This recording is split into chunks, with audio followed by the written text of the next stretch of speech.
ഞാനിരിക്കും രാത്രി വോൾവോയിൽ തിരുവനന്തപുരത്ത് വരിക. പെട്ടെന്ന് ഒരാൾ മൊബൈലിൽ ഒരു പാട്ട് വെച്ചു. അപ്പോൾ ഈ ഫ്രണ്ട് ഇരുന്നിടത്തിന് ഇങ്ങനെ നോക്കി. കുറച്ച് കഴിഞ്ഞപ്പോൾ പിന്നെയും ഈ പുള്ളി പാട്ട് വെച്ചു. പിന്നെ ഇങ്ങനെ നോക്കിയിട്ട് ചേട്ടൻ്റെ പാട്ട് കേൾക്കണമെങ്കിൽ ഹെഡ്ഫോൺ വെച്ച് കേൾക്കെന്ന് പറഞ്ഞു. ഒന്ന് പറഞ്ഞ് രണ്ട് പറഞ്ഞ് ഇവർ തമ്മിൽ ഭയങ്കര തള്ളായി. അപ്പോൾ ഇയാളൊരു ഇച്ചിരി പ്രായമുള്ളൊരു ഇക്കയാണ്. ഈ ഇക്കേനെ ഈ ചെറുപ്പക്കാരുണ്ട് തള്ളി ഈ ഇക്ക ബസ്സിനകത്ത് വീണു.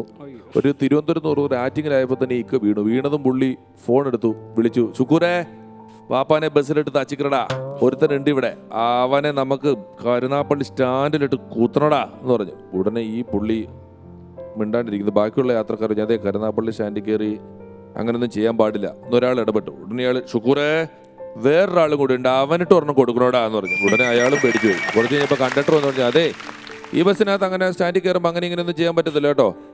ശുക്കൂറേ കണ്ടക്ടർ അങ്ങനെ കൊടുക്കടാ അവിടെ വന്നിട്ട്. പുള്ളി ഇങ്ങനെ സുക്കൂറിന് ഓർഡർ കൊടുത്തോണ്ടിരിക്കുക. അപ്പം ഞങ്ങളെല്ലാവരും ബസ്സിലുണ്ട്, എന്ത് ചെയ്യണമെന്ന് ഒരു പിടുത്തമില്ല. പിന്നെ നമുക്ക് അങ്ങനെ ഇരിക്കുമ്പോൾ ഓരോരുത്തർ ഈ പുള്ളിയോട് എന്തെങ്കിലും അഭിപ്രായം പറയും. ഓരോ 5 മിനിറ്റ് കൂടുമ്പോൾ ശുക്കൂറെ ഒരു പാട്ട് കണ്ടിട്ട് ഒരുത്തരും കൂടി ഉണ്ട്, അവനെ അങ്ങോട്ട് കൊടുത്തടാ. ഞങ്ങളുടെ ബസ്സിലുള്ള 40 പേരുടെയും കാര്യത്തിൽ തീരുമാനമായിക്കൊണ്ടിരിക്കുക.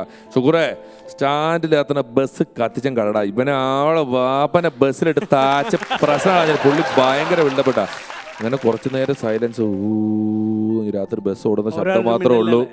ബസ് ഇങ്ങനെ കരുനാഗപ്പള്ളി സ്റ്റാൻഡിനോട് അടുത്തോണ്ടിരിക്കുകയാണ്. അപ്പൊ ഈ പുള്ളിയാണ് ശുക്കൂരെ ഒരു വെള്ള ബസ്, ചില്ലൊന്നും തുറക്കാൻ പറ്റില്ല, ഇന്ന പേര് അതിൽ എഴുതി വെച്ചിട്ടുണ്ട് കേട്ടോ, ബസ് കയറുമ്പോഴേ നിങ്ങൾ പ്രശ്നം ഉണ്ടായിക്കോളൂ, ബാക്കി ഞാൻ നോക്കിക്കോളാം എന്നൊക്കെ പറഞ്ഞിട്ട് ബസ് ഇങ്ങനെ സ്റ്റാൻഡിലോട്ട് പോകുമ്പോൾ ഇയാൾ ഇങ്ങനെ നടന്ന് ഫ്രണ്ടിൽ ഡ്രൈവറിന്റെ അടുത്തേക്ക് പോയി. ബസ് സ്റ്റാൻഡിലേക്ക് കയറുന്നു. ഇയാൾ ശുക്കൂരെ അതെ ഡ്രൈവറോട് ചോദിക്കുക, ഒരു 10 മിനിറ്റ് വെയിറ്റ് ചെയ്യാൻ പറ്റുമോ, സുക്കൂർ എത്തുന്നേ ഉള്ളത്.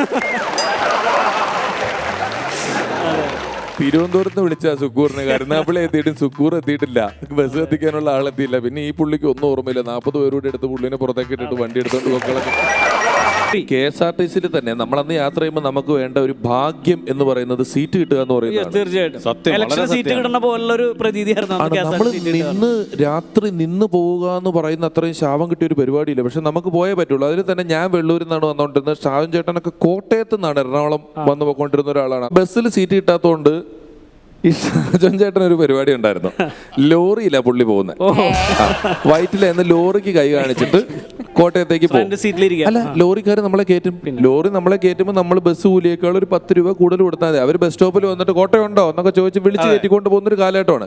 അപ്പോൾ ഷാജൻ ചേട്ടൻ ബസ്സിൽ കയറി ലോറിയിൽ കയറിയിട്ട് എന്ത് ചെയ്യുന്നു വെച്ച് കഴിഞ്ഞാൽ ഈ ലൈറ്റ് ഒന്നും ഇടാൻ പറയും ലോറിക്കകത്ത്. അപ്പോൾ ഡ്രൈവർ ലൈറ്റ് ഇട്ട് എടുക്കുമ്പോൾ പുള്ളി എന്തോ എടുക്കാൻ മറന്ന പോലെ സൂട്ട് കേസ് തുറന്നിട്ട് അതിനകത്തൊരു പരതലൊക്കെ ഉണ്ട്. അപ്പം അതിൻ്റെ കാര്യം എന്താ വെച്ചാൽ നമ്മുടെ സ്റ്റേജിൽ കളിക്കുന്ന സ്കിറ്റിൽ പോലീസിന്റെ ഡ്രസ്സ് ഉണ്ട്. ഷാജേട്ടന് പോലീസ് വേഷം ഉണ്ടല്ലോ, സിനിമയിലുമായി പോലീസ് വേഷം അന്ന് തുടങ്ങിയതാ.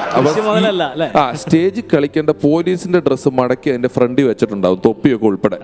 ഈ സൂട്ട് കേസ് തുറന്ന് അതിനകത്ത് ഈ ഡ്രൈവർ നോക്കുമ്പോൾ അതിനകത്ത് ഈ പോലീസിന്റെ തൊപ്പിയും കാക്കിയൊക്കെ കാണുമ്പോൾ ഇവന്മാരുടെ സംസാരം കേട്ട് ഞാൻ പേടിച്ചു പോയി. ഇവന്മാർ തമ്മിൽ എന്തൊക്കെയോ പറയുന്നുണ്ട്.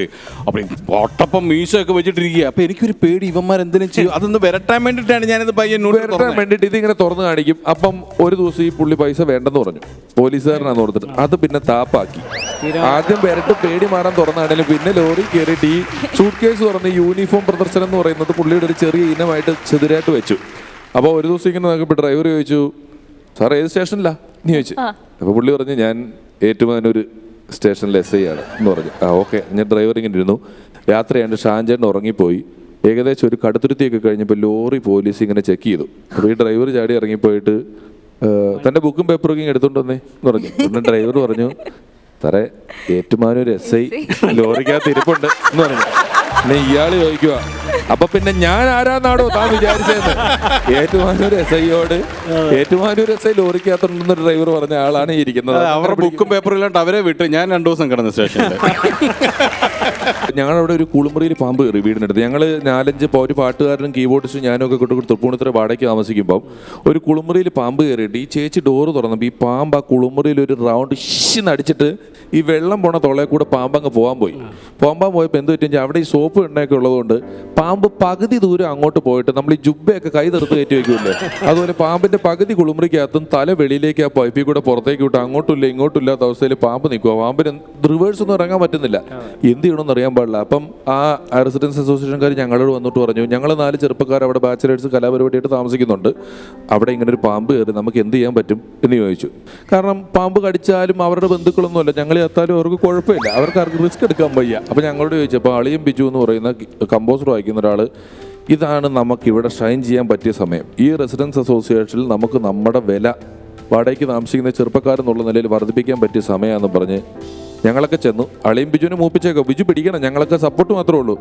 ബിജു പാമ്പിൻ്റെ വാലെ പിടിക്കുന്നു, വലിക്കുന്നു, കറക്കുന്നു, തുണി അലക്കുന്ന കല്ലിലൊരടി, ഇതിനെ കൊണ്ട് ഇങ്ങനെ വരികയാണ്. ബിജു ഇങ്ങനെ ആ വീടിൻ്റെ ബാക്കിൽ കുളുമ്പറിയിൽ നിന്ന് മുന്നിലേക്ക് വരുമ്പം ബിജു സ്റ്റാർ ആയിക്കൊണ്ടിരിക്കുകയാണ്. നാട്ടുകാർ മുഴുവൻ ബിജുവിന് പുള്ളി പിടിച്ച കണ്ടോ, അത് മൊബൈൽ ക്യാമറകൾ ബിജുവിന് ചുറ്റും. ഞങ്ങൾക്ക് ഞങ്ങളുടെ ഈഗോ വർക്ക് ചെയ്തിട്ട് ഒരു രക്ഷയില്ല. കാരണം കൂട്ടത്തിൽ പോയി ഞങ്ങളങ്ങ് ഷൂ ആയി, ബിജു സ്റ്റാർ ആയി. ബിജു ഈ പാമ്പിനെ കൊണ്ടുവന്ന് വീടിൻ്റെ ഫ്രണ്ടിൽ മുറ്റത്തിട്ടിട്ട് എല്ലാവരോടും പുള്ളിക്ക് ഒന്നും അറിയാൻ പാടില്ലെങ്കിലും ചില ക്ലാസ് ഒക്കെ എടുക്കാൻ തുടങ്ങി. ഇതെന്ന് പറഞ്ഞു കഴിഞ്ഞാൽ ഏകദേശം ഒരു 2.5 വയസ്സ് പ്രായമുള്ള ഇന്ന പാമ്പാണ് എന്നൊക്കെ പറഞ്ഞ് ഭയങ്കര ക്ലാസ് ഒക്കെ എടുക്കാൻ തുടങ്ങിയപ്പോഴത്തേക്ക് പെട്ടെന്ന് എന്ത് പറ്റിയെന്ന് വെച്ചാൽ ഈ പാമ്പ് ഒന്നങ്ങ് അനങ്ങി. ഇപ്പം ഈ വട്ടം കൂടി നിന്ന ആൾക്കാരെല്ലാം കൂടെ എന്ന് പുറകോട്ട് പോയപ്പോഴത്തേക്ക് ഒരു ഷൈനിങ്ങിന്റെ ഭാഗമായിട്ട് ബിജു ഈ പാമ്പിനെ എടുത്ത് കറക്കി ഒരടിയും കൂടെ അടിക്കാൻ പോയപ്പോഴാണ് ഈ മുറ്റത്ത് അഴ കെട്ടിയിട്ടുണ്ടായിരുന്നു. ഈ അഴ കുടുങ്ങിയിട്ട് ഈ പാമ്പ് തിരിച്ച് ഇവന്റെ മേത്തേക്ക് വന്നിട്ട് പറഞ്ഞിട്ട് ഒരു പേടിച്ചിട്ട് അതുവരെയുള്ള സർവ്വ സ്റ്റാർഡം പോയി ലോക പരാജയമായി പോയി.